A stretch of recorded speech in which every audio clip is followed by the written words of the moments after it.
Ai chân hoa.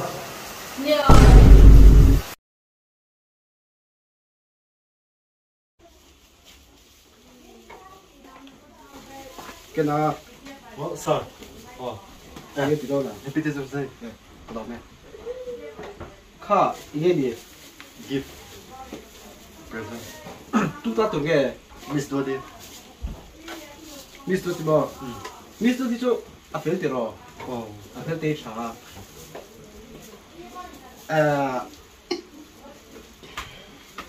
Ý ken.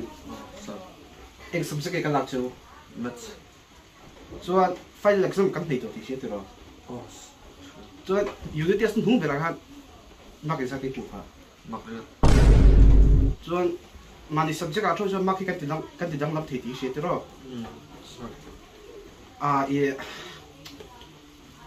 Ý đi cái tiếng có hai phương một đồ số khác cho các tỷ vệ với mình nhau Anh sir hey.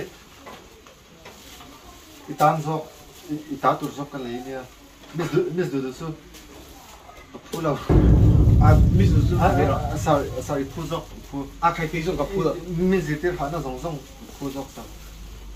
Anh đi các lớn đi à? Sorry. Chưa? Anh đi có làm gì à? Cho trong đầu rồi. Ít phê là đi à?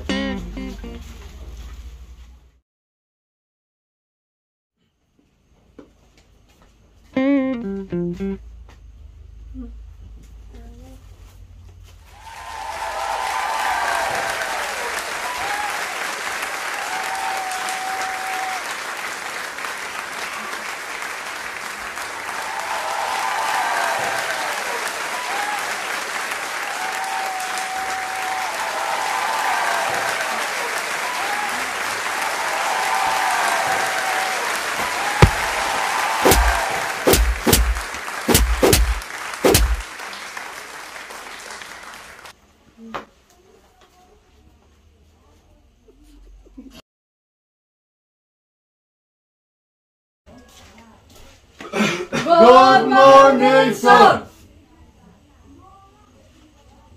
Cho ý đâu đi? Suy suy đó.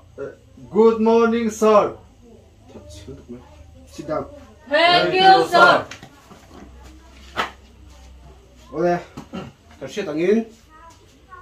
Cái này mấy hi teacher say. Anh ấy tôi nói. It item này thế. Chúng ta win. Zero da. Mo. Cuan. Gift chung chang. Khi mà xong suy đó cái nào. Teacher's Day mà sắp khát. Không chênh khát. Gift đông đầu tiên ổn mà. Gift đông đầu tiên khá anh ổn mà. Anh đi rút tụi tôi in tông bùi em. Anh tính nghe anh chỉ cần đi rút vào cái gì sẽ theo em. Cho vì bằng chân mà. Đúng trùng hi cho. Teacher gift đông đầu ngủ đi cho anh. À mà khá gift back tụi đó. À nếu chỉ để trả hành bùi su. Anh hiểu mà. Số tiền trả cho anh. À teacher ra in ăn cá với cái em trên. Thì đi teacher ra in ăn cá in ăn với cái em chơi. Anh hiểu mà. Anh đi. Hey, tu teacher hậu bù đà cái suy đâu, tu đằng, tu mà bù đà cái suy đâu, miễn chuyện kéo.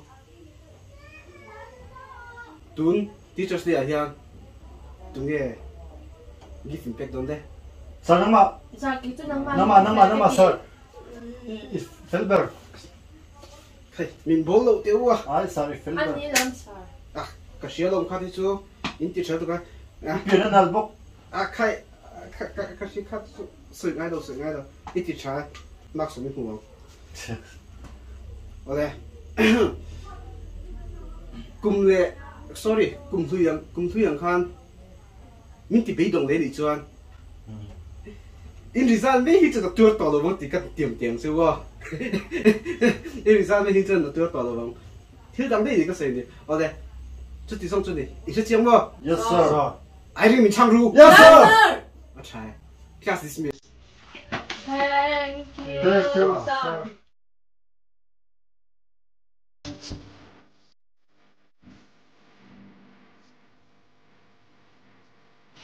Em sao? Teacher Day. 来老师。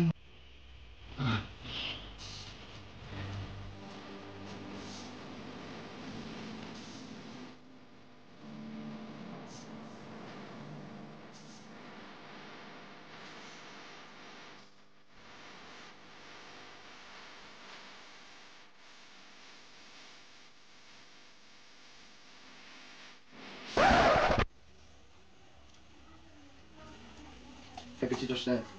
好，咁多啊。